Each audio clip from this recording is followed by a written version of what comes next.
Hello दोस्तों, आपका स्वागत है आपका अपना चैनल स्टडी विद अरविंद में। आज हम इस वीडियो में बात करेंगे आवर्त सारणी से 4वां वीडियो है ये हमारा, जो 50 क्वेश्चंस प्रीवियस ईयर के आते हैं, सारा हम इस वीडियो में चर्चा करेंगे।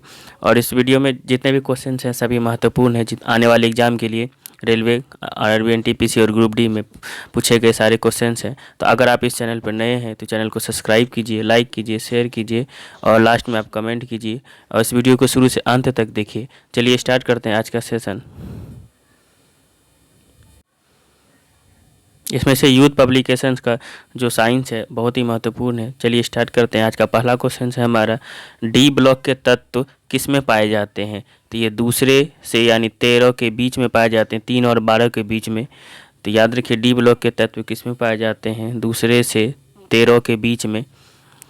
नेक्स्ट है हमारा, आधुनिक आवर्त सारणी में किन दो आवर्त में प्रत्येक में 8 तत्व होते हैं? ये दूसरा और तीसरा आवर्त में प्रत्येक में 8 तत्व होता है, दूसरे और तीसरे आवर्त में। सेकेंड और थर्ड आवर्त में यानी दूसरा और तीसरे आवर्त में कितने तत्व हैं? तो ये 8 तत्व हैं। चौथे और पांचवें आवर्त में तत्व है तो ये 18 तत्व है। 2, 8, 8, 18, 18, 32 चलता है, यही रैंकिंग है इसका, तो आप इसको ध्यान में रखिए। नेक्स्ट है हमारा, आधुनिक आवर्त सारणी में ब्रोमीन डैश आवर्त में होता है? तो ब्रोमीन चौथे आवर्त में होता है। नेक्स्ट है, आधुनिक आवर्त सारणी में डैश आवर्त में केवल गैसें हैं?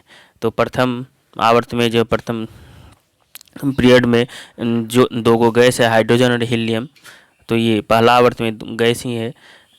नेक्स्ट हमारा, आधुनिक आवर्त सारणी के बाईं ओर स्थित एकमात्र गैर धातु कौन सी है? तो हाइड्रोजन है, जो पहले आवर्त में है। हाइड्रोजन ये अधातु तत्व है, इसीलिए इसको गैर धातु बोलते हैं। नेक्स्ट है, आधुनिक आवर्त सारणी में आवर्त डैश में लेंथेनाइट और एक्टिनाइट होते हैं? तो लेंथेनाइट छठे आवर्त में और एक्टिनाइट 7वें आवर्त में होता है, तो आप इसको ध्यान में रखिए। लेंथेनाइट और एक्टिनाइट श्रेणी किस आवर्त में है? तो छठा और 7वां में है। नेक्स्ट हमारा, आधुनिक आवर्त सारणी में परमाणु संख्या 11 से 18 वाले तत्व किस आवर्त में रखे जाते हैं? तो परमाणु संख्या 11 से 18 वाले तत्व को तीसरे आवर्त में रखा जाता है। नेक्स्ट है, आधुनिक आवर्त सारणी में मौजूद ऊर्ध्वाधर स्तंभ को क्या कहा जाता है? तो ऊर्ध्वाधर को समूह कहा जाता है या वर्ग कहा जाता है या ग्रुप भी बोलते हैं इंग्लिश में इसको, तो आप ध्यान रखिए। ऊर्ध्वाधर को वर्ग कहा जाता है, क्षैतिज को आवर्त कहते हैं।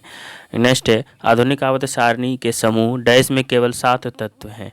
तो आधुनिक आवर्त समूह 1 में केवल 7 तत्व हैं, वर्ग में। नेक्स्ट है, आधुनिक आवर्त सारणी में कौन से समूह के तत्व का बाहरी कोश पूर्ण होता है? तो 18वें समूह का जो 0 शून्य समूह है, जो जिसमें अक्रिय गैस या इनर्ट गैस उत्कृष्ट गैस होते हैं 6 गो, helium, neon, argon, krypton, xenon और रेडॉन, वो सारे जो 18वें समूह में आते हैं, इसको याद रखिए। और उसके बाहरी कोश पूर्णतः भरे हुए रहते हैं। नेक्स्ट है हमारा, निम्नलिखित परमाणु संख्या के समूह में से कौन क्षारीय धातु के समूह है? तो ये 37, 19, 3 और 55 क्षारीय धातु के समूह है, इसको आप याद रखिए। क्षारीय धातु के समूह कौन सा है? तो 37, 19, 3 और 55। नेक्स्ट है, एक्टिनियम के बाद 14 तत्वों को क्या कहा जाता है? तो ये एक्टिनाइट कहा जाता है। एक्टिनियम के बाद के 14 तत्वों को क्या कहा जाता है? तो एक्टिनाइट कहा जाता है। नेक्स्ट है, संक्रमण तत्वों के लिए निम्न में से कौन सा कथन सर्वाधिक उपयुक्त है? तो इनके बाह्यतम कोश में से 2 अपूर्ण होते हैं, ये क्वेश्चन बार बार पूछे जाते हैं। संक्रमण तत्वों के लिए निम्न में से कौन सा कथन सर्वाधिक उपयुक्त है? तो इनके बाह्यतम कोश में 2 अपूर्ण होते हैं।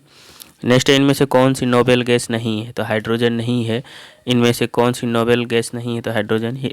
रेडॉन, क्रिप्टॉन, जेनॉन ये सब नोबेल गैस श्रेणी में आता है। नेक्स्ट है हमारा, आधुनिक आवर्त सारणी में इलेक्ट्रॉनिक विन्यास 2, 8, 1 वाले तत्वों को कहाँ रखा जाता है? तो समूह 1 में रखा जाता है, जिसके लास्ट में 1 है तो ये वर्ग 1 में आ जाएगा। नेक्स्ट है हमारा, एक तत्व का इलेक्ट्रॉनिक विन्यास 2, 8, 3 है तो ये डैश समूह से संबंधित है, तो ये 13वें समूह से दोनों जोड़ दीजिए, 8, 2, 10, 3, 13 तो ये 13वें समूह में आएगा। नेक्स्ट है हमारा, एक तत्व का इलेक्ट्रॉनिक विन्यास 2, 8, 2 है तो ये आधुनिक आवर्त सारणी में डैश समूह में आएगा, तो ये दूसरे समूह में आएगा। नेक्स्ट है, एक तत्व 2, 8, 8, 2 को इलेक्ट्रॉनिक विन्यास समाकृत के साथ आवर्त में रखा गया है, तो आधुनिक आवर्त सारणी में ये डैश आवर्त में होगा, तो ये चौथे आवर्त में होगा। ये चौथे आवर्त में रखा जाता है 2 8 8 2 को। नेक्स्ट है हमारे एक तत्व का इलेक्ट्रॉनिक विन्यास 2 8 6 है, 2 8 6 है, तो ये डैश से संबंधित है। ये समूह 16 और आवर्त 3 से संबंधित है। तीनों को जोड़ेंगे 8 2 10 16, समूह 16 और 3 कक्ष है, तो 3 आवर्त होगा इसमें से, तो 16वें समूह और तीसरे आवर्त में रखा जाता है।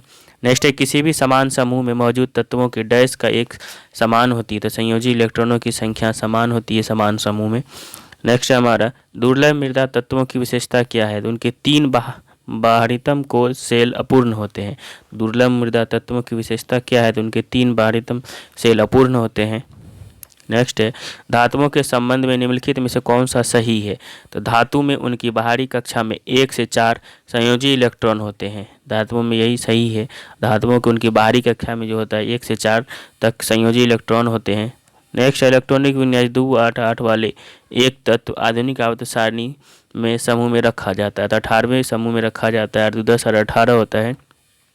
नेक्स्ट है तीसरे आवर्त में मौजूद तत्वों में डैश कक्षाएं होती है, तो तीसरे आवर्त में 3 कक्षा होती है KLM। इसको 2 8 18 से भी याद किया जाता है। तीसरे आवर्त में मौजूद तत्वों डैश कक्षाएं होती है, तो 3 कक्षा होती है। आधुनिक आवर्त सारणी में इलेक्ट्रॉनिक विन्यास 2 8 3 वाले तत्व को कहाँ रखा गया है, तो तीसरे आवर्त में रखा गया है। एक ही समूह के तत्वों के समान होते हैं, तो रासायनिक गुण समान होते हैं। नेक्स्ट है यदि किसी तत्व का इलेक्ट्रॉनिक विन्यास 2 8 2 है, तो ये आधुनिक आवर्त सारणी के किस आवर्त में रखे जाएंगे, तो तीसरे आवर्त में रखा जाएगा, क्योंकि 3 कक्ष है तो तीसरे आवर्त में रखा जाएगा। नेक्स्ट हमारा ABCD और E जिनका परमाणु क्रमांक क्रम से 2 3 7 10 और 30 में से कौन सा तत्व समान आवर्त से संबंधित होगा, तो ये तीसरे आवर्त से संबंधित होगा BCD। नेक्स्ट हमारा दूसरे आवर्त से संबंधित और मजबूत श्रृंखलन गुण वाले तत्व का इलेक्ट्रॉनिक विन्यास क्या होगा, तो 2 4 होगा। दूसरे आवर्त से संबंधित 2 को कक्ष है, तो दूसरा आवर्त से होगा इसमें से, लेकिन बोल रहा है मजबूत श्रृंखलन गुण वाले तत्व 4 2 6 कार्बन का होता है, तो श्रृंखला गुण प्रदर्शित करता है। नेक्स्ट हमारे नीचे दी गई किस परमाणु संख्या वाले तत्व के रासायनिक गुण मैग्नीशियम के समान होता है, तो ये 4 परमाणु संख्या वाले तत्व जो होता है मैग्नीशियम के समान होता है। आधुनिक आवर्त सारणी में तत्वों को डैश के अनुसार व्यवस्थित किया गया है, तो परमाणु संख्या में बढ़ते क्रम में व्यवस्थित किया गया है। नेक्स्ट हमारा प्रत्येक आवर्त के प्रथम तत्व में एक संयोजक इलेक्ट्रॉन होता है और प्रत्येक आवर्त में अंतिम तत्व डैश इलेक्ट्रॉन होते हैं। हीलियम को छोड़कर तो 8 संयोजी इलेक्ट्रॉन्स होते हैं, खाली हीलियम में नहीं होता है। और सारा 0 समूह जो 18वें समूह होता है उसके सारे बाहरी को पूर्णतः भरे हुए तो होते हैं 8 संयोजी इलेक्ट्रॉन्स होते हैं, सिर्फ हीलियम को छोड़ करके। नेक्स्ट हमारा एक तत्व का इलेक्ट्रॉनिक विन्यास 2 8 1 है, तो इसे डैश में शामिल किया गया है, तो तृतीय आवर्त के समूह 1 में रखा जाता है, क्योंकि 3 कक्ष है तो तृतीय आवर्त तो लास्ट में 1 है, तो ये समूह में चले जाता है फर्स्ट ग्रुप में। नेक्स्ट है फर्स्ट आवर्त के दोनों एलिमेंट में डैश में संयोजी इलेक्ट्रॉन उपस्थित होते हैं, तो K को उसमें होता है। नेक्स्ट है आधुनिक आवर्त सारणी डैश पर आधारित है, तत्वों के परमाणु संख्या का बढ़ता क्रम पे आधुनिक आवर्त सारणी। ये मोजले का आवर्त सारणी है, और मेंडलीव का परमाणु द्रव्यमान पर है। आवधिकता शब्द से क्या तात्पर्य है, यह निश्चित अंतराल के बाद समान गुणों की पुनरावृत्ति है। आवधिकता शब्द से क्या तात्पर्य है, तो ये निश्चित अंतराल के बाद समान गुणों की पुनरावृत्ति है। नेक्स्ट हमारा डैश यह एकमात्र अधातु है जिसे क्षारीय धातुओं के साथ रखा गया है, तो हाइड्रोजन अधातु है जो क्षारीय धातुओं के साथ रखा गया है, फर्स्ट ग्रुप में रखा गया है पहला आवर्त में।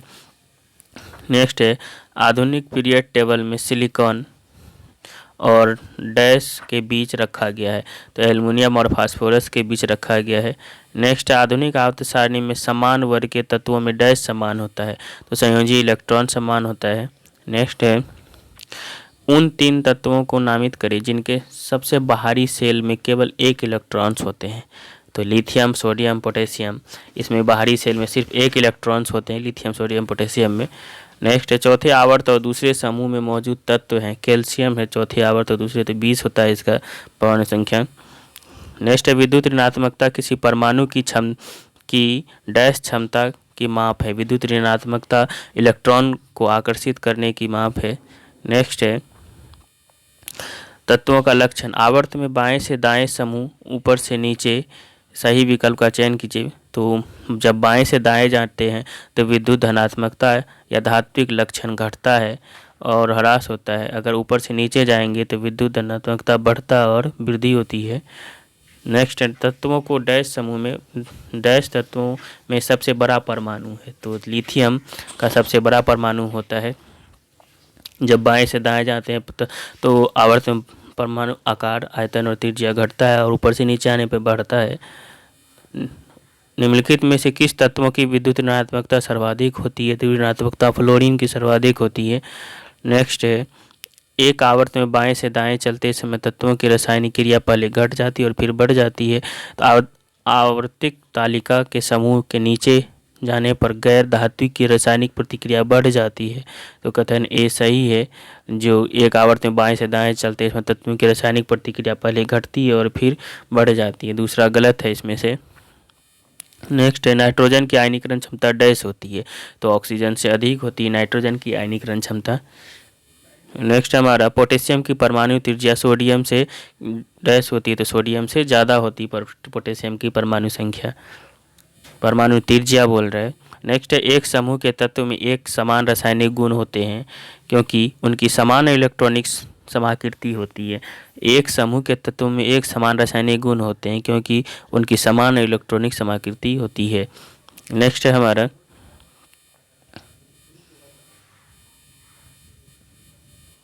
नाइट्रोजन की आयनीकरण क्षमता डैश से अधिक होती है। तो ऑक्सीजन से अधिक होती है। पोटेशियम की परमाणु त्रिज्या सोडियम से अधिक होती है। नेक्स्ट एक समूह के तत्वों का एक समान रासायनिक गुण होते हैं क्योंकि उनकी समान इलेक्ट्रॉनिक आकृति होती है। निम्न में से सबसे बड़े आकार का परमाणु कौन सा है? तो एल्युमिनियम है। जब आवर्त में बाएं से दाएं जाते हैं तो परमाणु आकार, आयतन और त्रिज्या घटती है, ऊपर से नीचे आने पर बढ़ता है। तो अब याद रखिए निम्न में से सबसे बड़े आकार का परमाणु कौन सा होता है? तो एल्युमिनियम होता है। तो इस तरह से आप शुरू से अंत तक वीडियो देखिए और लास्ट में कमेंट जरूर कीजिए। और इस चैनल को अगर आप नए हैं इस चैनल पर तो सब्सक्राइब कीजिए। Thank you.